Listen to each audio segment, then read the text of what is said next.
All right, guys, it's Health Nibble number 82, and it's using a foam roller for spinal hygiene. So, you know, I did a Health Nibble, I don't know, it was a while ago. It talked about, treating your spine the way you treat your teeth. You know, you get up, well, most people do anyway, I guess not everybody. But, you know, you get up every morning, you brush your teeth 2 to 3 times a day. So, you know, or flossing, it's oral hygiene. So, but a lot of times people don't take care of their spine. So, you know, for years now we've used a foam roller. Back in the mid 2000s, we were, had these foam rollers and nobody had them. Gyms didn't have them.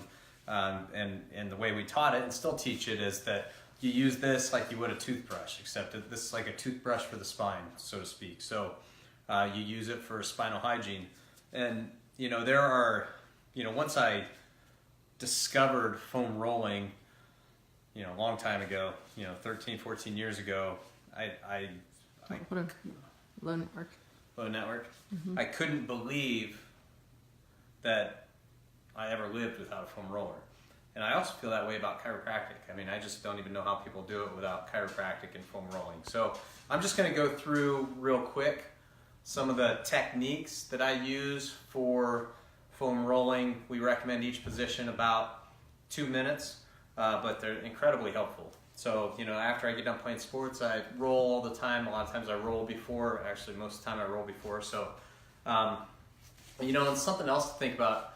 I see a lot of high school athletes and college athletes, and they come in and I see a lot of runners, and they'll have these tendonitis issues. It might be IT band or plantar fasciitis, and I ask them, are you doing a bunch of foam rolling before and after you run? And they're not.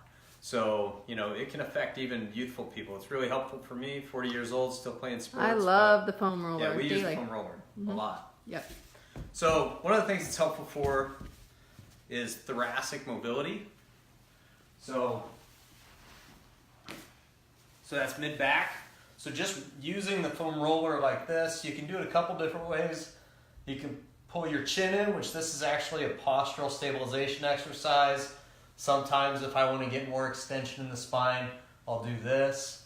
But I don't go past the thoracic spine. When you start rolling into the low back down here, it'll actually jam those facets and it can cause some problems.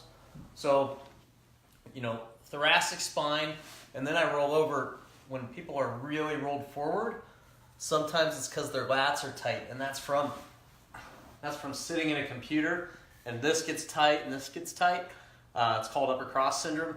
So, we know that upper cross syndrome or these things are oftentimes structurally related, but it's still really important to address the muscles. So you can roll like this right on that lat, and this one hurts.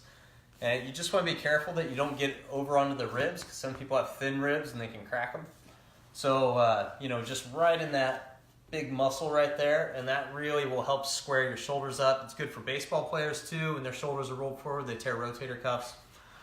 IT band, you can go, this is a big runner's injury, goes all the way down to the knee.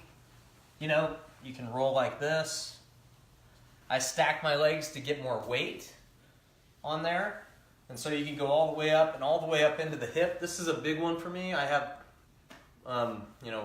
not terrible, but if I get tight anywhere, it's in my IT band. You can also do a piriformis. So when you cross your leg in this figure 4 motion, you actually, it stretches out that piriformis and exposes it a little bit. So these two things are huge for athletes. I mean, this should be, pre-game stuff, in my opinion, before any outing. Calves. So this is a big part of plantar fasciitis. And then, in calf tears and things like that. I stack them for more weight.